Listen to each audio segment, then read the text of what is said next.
Sugar 400 वरून 150ला आणली आणि ते पण अगदी 7 दिवसात. हो, 3 जूनला पेशंट माझ्याकडे आले होते, तेव्हा त्यांची फास्टिंग शुगर 400 होती आणि 11 जूनला जेव्हा ते फॉलोअपसाठी माझ्याकडे आले, तेव्हा त्यांची फास्टिंग शुगर 150 होती. आता जेव्हा ते पहिल्यांदा आले, तेव्हा शुगर खूपच वाढलेली होती. ते घाबरलेले होते. त्यांची पूर्ण फॅमिली हिस्ट्री घेतली आणि ते दिवसभर काय खातात, किती वेळेने खातात, रात्री व्यवस्थित झोपतात का लवकर किंवा उशीर होतो झोपायला, औषध वेळेवर चालू आहेत का, स्ट्रेस आहे का, फिजिकल ॲक्टिव्हिटी कशी आहे, हे सगळं समजून घेतलं आणि मग त्यानुसार काही महत्त्वाचे चेंजेस केले.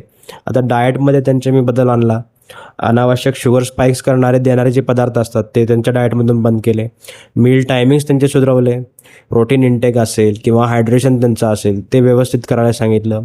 औषधे योग्य वेळेत आणि योग्य पद्धतीने घेण्यावर जास्त भर दिला आणि लाईफस्टाईलमधल्या काही चुका त्यांच्या ज्या असतात त्या आपण चेंज केल्या. आता तर या चेंजेसमुळे फक्त 7 दिवसांनी जेव्हा ते फॉलोअपसाठी माझ्याकडे आले, तेव्हा त्यांची फास्टिंग शुगर 400 वरून 150ला आलेली होती.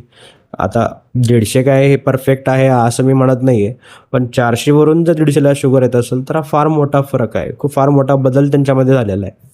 म्हणून जर तुमची ही शुगर जर वारंवार वाढत असेल किंवा फास्टिंग शुगर कंट्रोलमध्ये येत नसेल, तर फक्त औषधांवर अवलंबून राहू नका. योग्य असेसमेंट, योग्य डाएट चेंजेस, लाईफस्टाईल चेंजेस त्याच्याने खूप मोठा फरक पडू शकतो. आणि जर तुम्हाला वजन कमी करायचं असेल किंवा शुगर कंट्रोल करायची असेल किंवा तुमची हेल्थ प्रॉब्लेम्स काही असतील, तर कमेंटमध्ये मला नक्की सांगा किंवा मला मेल करू शकता. मी शक्य तितक्या लोकांपर्यंत योग्य मार्गदर्शन करण्याचा नक्कीच प्रयत्न करेन. थँक्यू.